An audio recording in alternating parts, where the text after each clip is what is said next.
Hi, book buds. Strap in. This is a heavy one. When I was at the Graduate Theological Union in Berkeley, I developed a curriculum for a course I was to teach there called Listenaries. The idea being that instead of going to various peoples around the world to tell them about something, and tell them how it is, that we would go there and listen to them and find out how they think it is, especially places that are points of view and peoples and languages that are rapidly disappearing. Anyway, not too much came of it, unfortunately. But during the my time doing that, I read a really great book called "Many Paths, One Truth: The Common Thread" by CAROLE, and wrote this review of it. I thought I would share it with you to show you what could be done if I were to be scripting. However, why I choose not to do that is that I feel that while this has a lot of worth, it is one, better read than having me read it to you, as you might choose to luxuriate or try to parse in the places where I am unclear some of the prose. And also that it doesn't incite the sort of discussion that I would be preferring to have with you.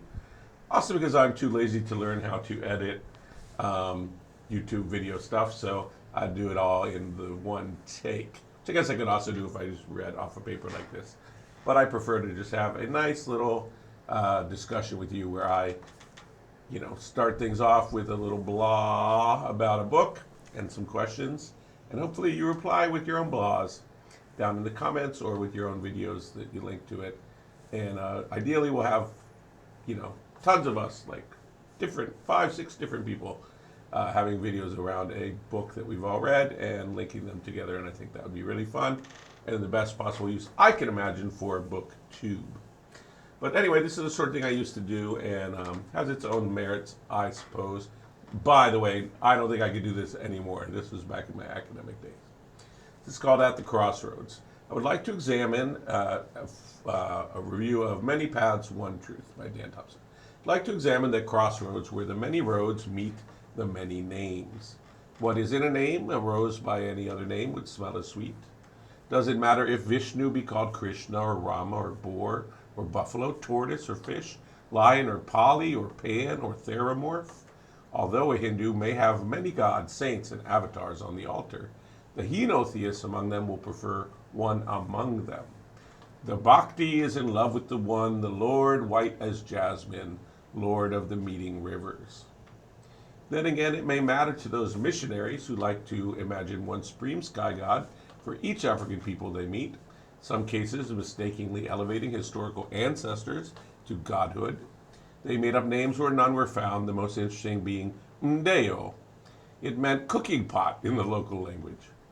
Must all roads lead to Rome?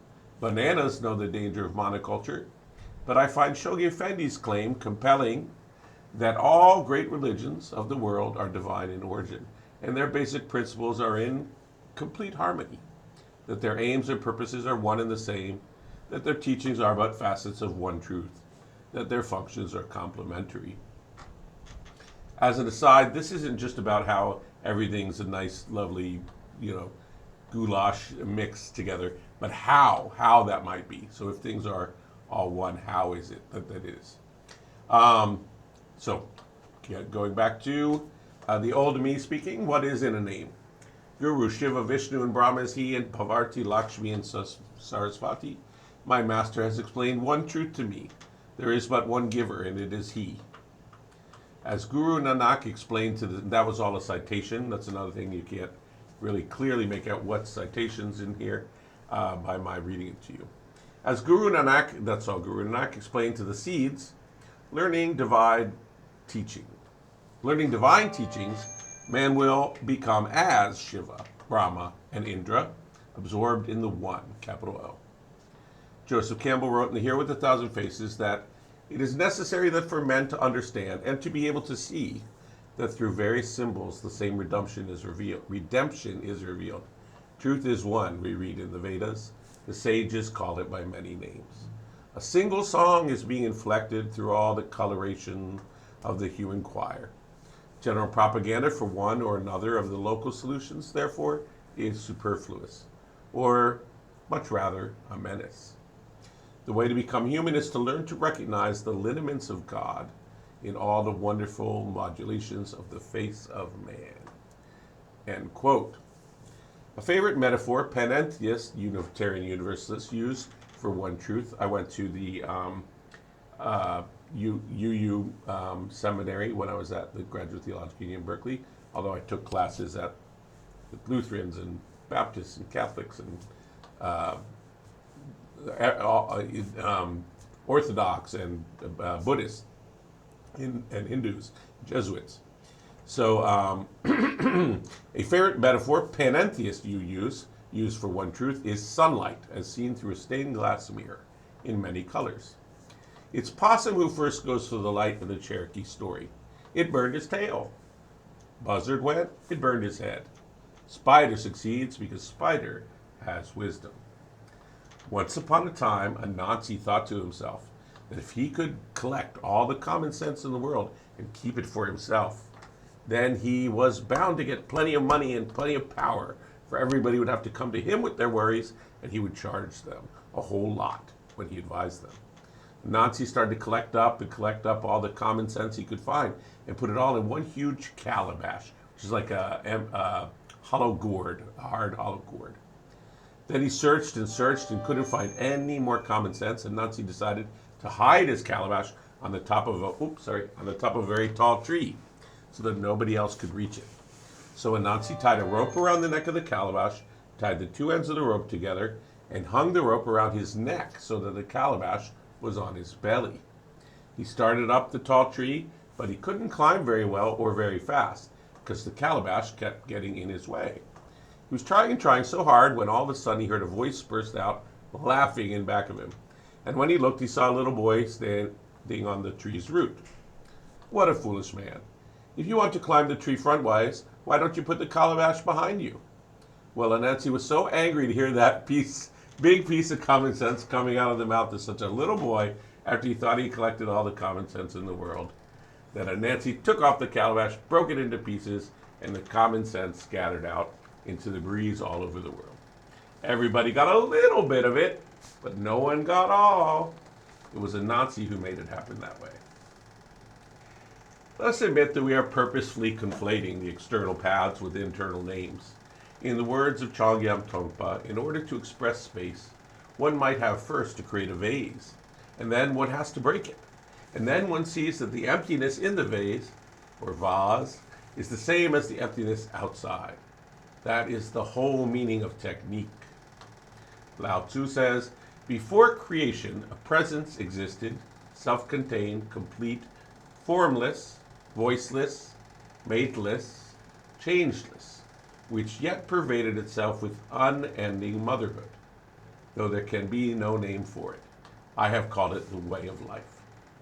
Perhaps I should have called it the fullness of life, since fullness implies widening into space, implies still further widening, implies widening until the circle is whole. In this sense, the way of life is fulfilled. Heaven is fulfilled, earth is fulfilled, and a fit person also is fulfilled. Compare this to Kabir's sense of spaciousness. Inside this clay jug are canyons and pine mountains, and the maker of canyons and pine mountains. All 7 oceans are inside, and hundreds of millions of stars. The acid that tests gold is there, and the one who judges jewels. And the music from the strings no one touches, and the source of all water.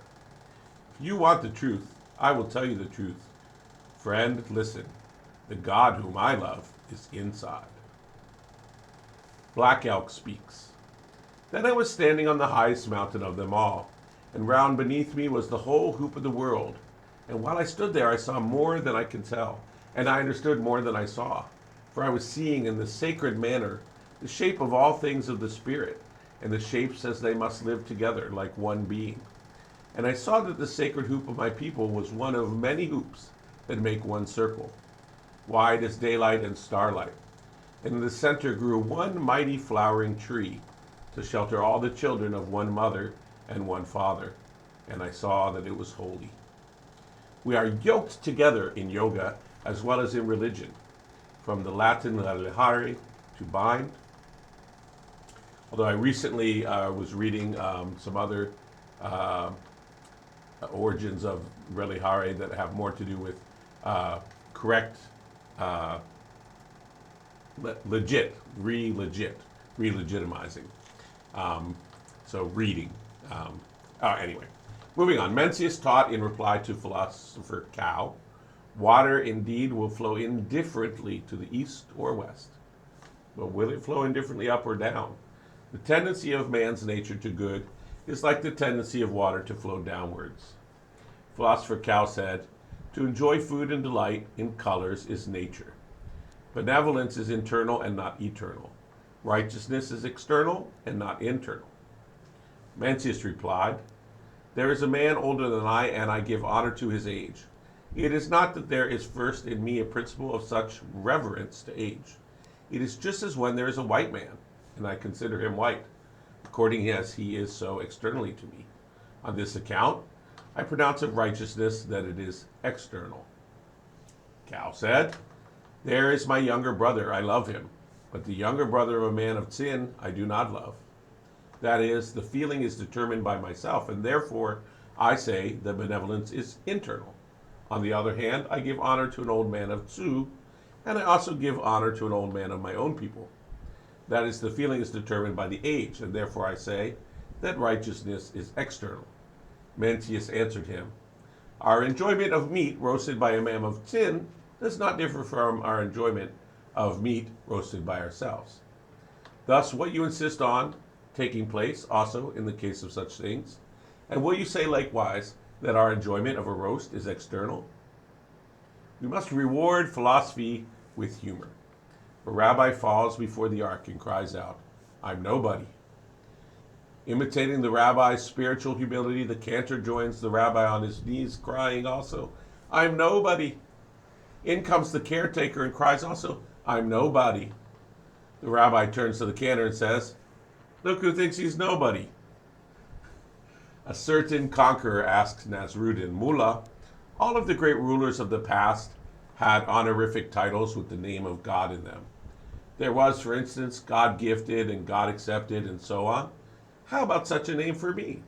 Nasruddin replies, God forbid. Now, whether we are nothing or God gifted, this is the conclusion, we seem to experience a certain identification with others on this pilgrimage called life. Consider this story also from perennial wisdom. Rabbi Elimelech once set out for home from a city he had visited, and all the Hasidim accompanied him for a long stretch of the way. When his carriage drove through the gate, he got out, told the coachman to drive on, and walked behind the carriage in the midst of the throng. The astonished Hasidim asked him why he had done this. He answered, when I saw the great devotion with which you were performing the good work of accompanying me, I could not bear to be excluded from it. Malcolm X felt it, as expressed in this letter. It's from when he went to Mecca, I believe. Never have I witnessed such sincere hospitality and the overwhelming spirit of true brotherhood as is practiced by people of all colors and races here in the ancient Holy Land, the home of Abraham, Muhammad, and all the other prophets of the Holy Scriptures.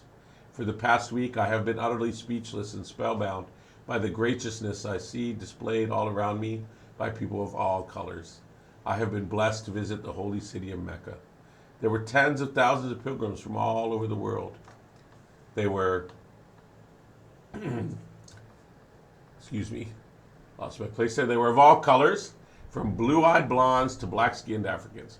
But we were all participating in the same ritual, displaying a spirit of unity and brotherhood that my experiences in America had led me to believe never could exist between the white and the non-white. America needs to understand Islam because this is the one religion that erases from its society the race problem.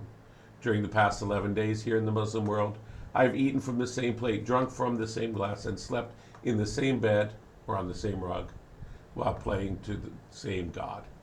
We fellow Muslims, whose eyes were the bluest of blue, whose hairs was the blondest of blonde, and whose skin was the whitest of white, and in the words and in the actions and in the deeds of the white Muslims, I felt the same sincerity that I felt among the black African Muslims of Nigeria, Sudan, and Ghana.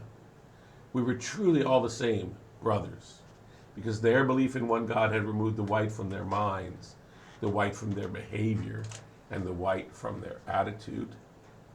Back at the crossroads in Rumi, this is my own words resume here, but sort of in my little last hurrah.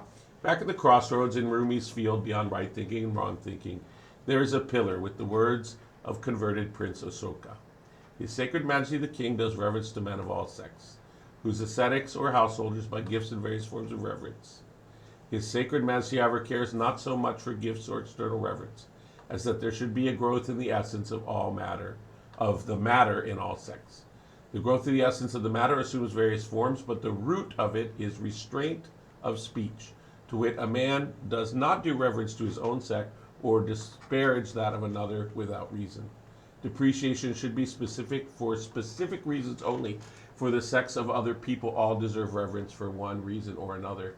He who does reverence to his own sect while disparaging the sects of others, wholly from attachment to his own, with intent to enhance the glory of his own sect, in reality by such conduct inflicts the severest injury on his own sect.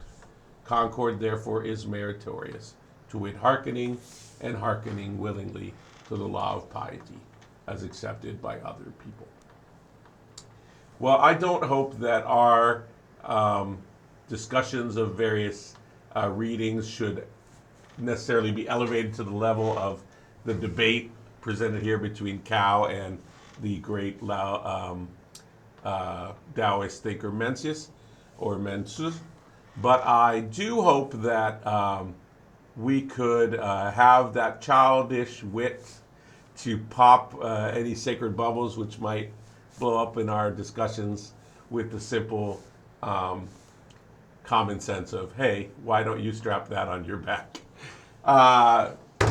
My favorite of this, reading back over it all, was that story by Anansi. And I had a theory of literary, I